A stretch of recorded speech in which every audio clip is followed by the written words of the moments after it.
Hello नमस्कार दोस्तों, कैसे हैं आप सब। मैं ज्योति आपका स्वागत करती हूं अपने चैनल रीजनिंग विद ज्योति पे। तो दोस्तों, हमने कुछ दिन पहले रीजनिंग की सीरीज़ स्टार्ट की थी बैंक एग्ज़ाम्स के लिए, और हमारा जो सेकंड टॉपिक स्टार्ट करा है हमने, उसका नाम है ब्लड रिलेशन। और आज ब्लड रिलेशन की तीसरी क्लास है और आज मैं आपको बहुत ही शानदार से क्वेश्चन करवाऊँगी और उम्मीद करती हूँ कि आप अच्छे से पढ़ाई कर रहे होंगे और जो भी मैं करवाती हूँ आप उसको पहले खुद से सॉल्व करने की कोशिश करते होंगे और बाद में मेरा सॉल्यूशन देखते होंगे। तो दोस्तों, ऐसे ही करना है, पहले खुद सॉल्व करने की कोशिश करनी है और उसके बाद मेरा सॉल्यूशन देखना है। तो आइए दोस्तों, अब हम हमारे पहले क्वेश्चन के स्टेटमेंट्स पे चलते हैं। ठीक है, हमारे पहली लाइन है x is the son of w, कि w जो है उसका बेटा है, उसका नाम है x। w who is the mother in law of p, इतना पता चल गया ना कि w जो है फीमेल है और w जो है मदर इन लॉ होगी p की। ठीक है, और आगे लिखा है कि p is the father of q। p जो है एक मेल पर्सन है और W जो है मदर इन लॉ होगी P की। तो अगर X भी मेल है और हम इसकी जो वाइफ होगी ना वो तो माइनस में आएगी ना, तो P जो है X का स्पाउज नहीं हो सकता, मतलब X की एक बहन होगी, उसका हस्बैंड होगा P। ठीक है, आ गया ना कि W is the mother in law of P। ठीक है, अब आगे लिखा है P is the father of Q, कि P जो है वो Q का पिता है, कि P जो है Q का पिता है। Q who is the brother of R, Q जो है भाई है R का। आगे लिखा है S is the daughter in law of U, अभी S और U का हमें कहीं दिया नहीं गया है। आगे लिखा है T is the mother in law of S, S who is the mother of Q, S जो है Q की मदर है। और इधर लिखा है T is the mother in law of S, तो जो P की माता होगी ना T, ये मदर इन लॉ होगी S की। ठीक है, और इधर लिखा है S who is the daughter in law of U, S जो है U की डॉटर इन लॉ होगी, तो मदर इन लॉ तो पहले से है, तो जो फादर इन लॉ होंगे ना उनकी डॉटर इन लॉ होगी S। ठीक है, इधर लिखा है K is the father of S, जो S की मदर तो पहले से दी गई है W, और K जो हैं वो फादर होंगे S के। देखिए दोस्तों, हमारा फैमिली ट्री बन के तैयार है, लेकिन मैं आपको एक चीज़ बताती हूँ। इधर हमें सबके जेंडर बताए गए हैं, लेकिन इधर R का हमें कोई भी जेंडर नहीं बताया गया है। तो अगर R से रिलेटेड कोई भी क्वेश्चन आता है ना कि what is the relation of R with respect to T और U, तो कि R का क्या रिलेशनशिप है T या U से, तो हम एग्जैक्ट नहीं बता सकते। हम बोलेंगे आइदर ग्रैंडसन और ग्रैंड डॉटर, बट एग्जैक्टली हम नहीं बोल सकते कि सिर्फ ग्रैंडसन है या फिर सिर्फ ग्रैंड डॉटर है। ठीक है, तो जब हमें कोई जेंडर नहीं दिया होता है ना, तो हम क्लियर आंसर नहीं कर सकते, या तो वो CND में आता है या फिर आइदर और में आता है। ठीक है,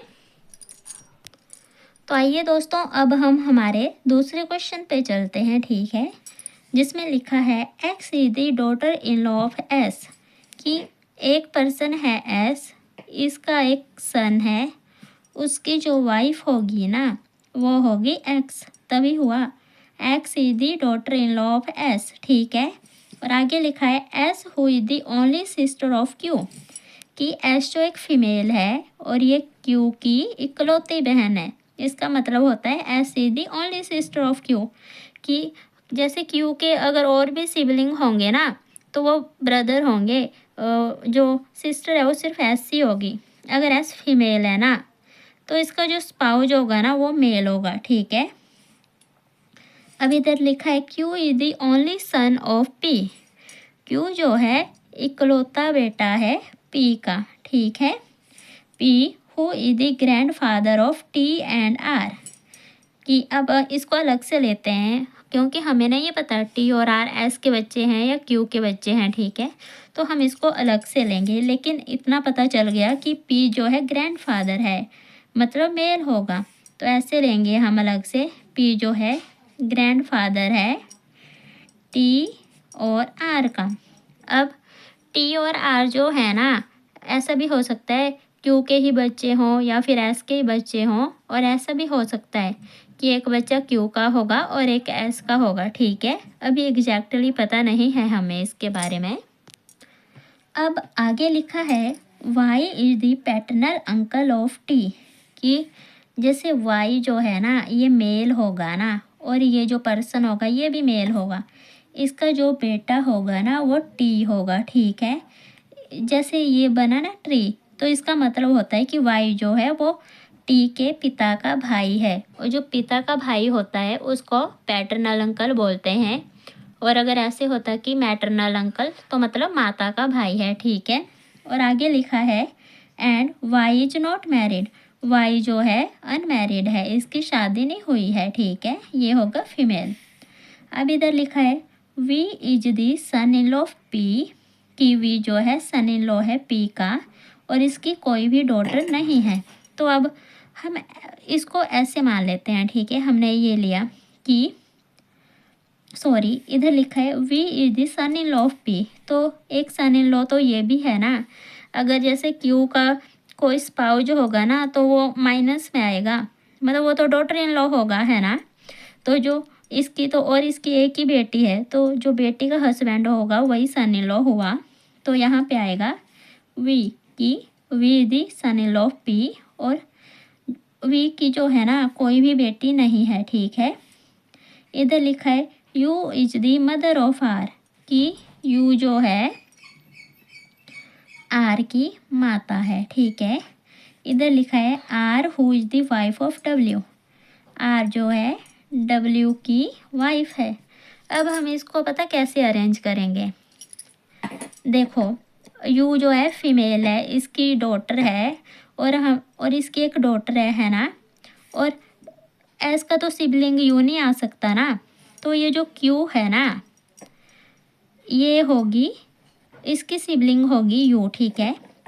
अब यू की एक डॉटर होगी आर, ठीक है, और इसके जो हस्बैंड होंगे ना वो होंगे डब्ल्यू। और हम ऐसे बोला था ना कि जो पी है वो ग्रैंडफादर है टी और आर का, मतलब जैसे पी के जो बच्चे हैं ना उनके उनके पी के बच्चों के बच्चे जो हैं वो टी और आर होंगे। और मैंने आपको ऐसे भी बोला था ना कि ऐसे भी हो सकता है कि टी और आर सिबलिंग हो, मतलब सगे भाई बहन हो, या हो सकता है कि इन दोनों के एक एक बच्चा हो, ठीक है। तो क्यू का बच्चा तो आ गया आर, है ना। अब टी के लिए तो एक ही जगह बची है ना, टी। और इधर हमें दिया गया था, देखिए हमें इधर बोला गया था कि जो वाई है ना वो पैटर्नल अंकल है टी का। पैटर्नल होता है कि जो पिता की साइड का होता है ना वो वाला। तो टी के जो पिता हैं वो वी है ना, और इनका जो भाई होगा ना वाई, वो पैटर्नल अंकल होगा टी का, ठीक है। तो अब हम इसको ना कट कर देते हैं, ठीक है। हमारी ये भी आ गई कंडीशन, ये जो ली थी हमने कि जो पी जो है ना वो ग्रैंडफादर है टी और आर का, तो टी और आर का तो ग्रैंडफादर हो गया पी, ठीक है।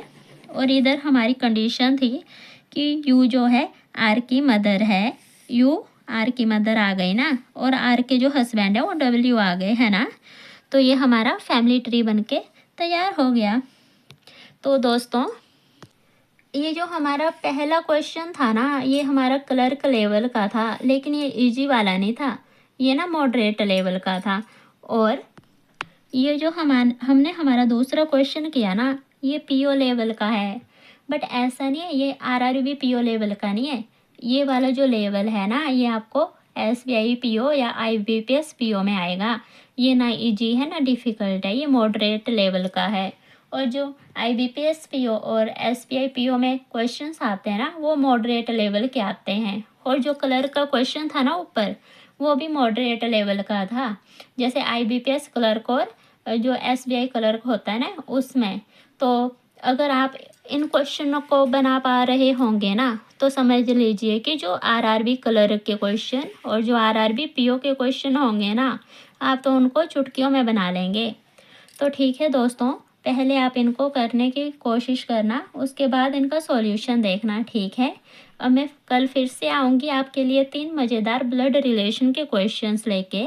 और मैं शॉर्ट्स भी डालती हूँ यूट्यूब पे, उसमें मैं आपको ब्लड रिलेशन और सिलोक्स दोनों के एक एक क्वेश्चन दूंगी कल, ठीक है। तो अच्छे से पढ़िएगा। धन्यवाद दोस्तों।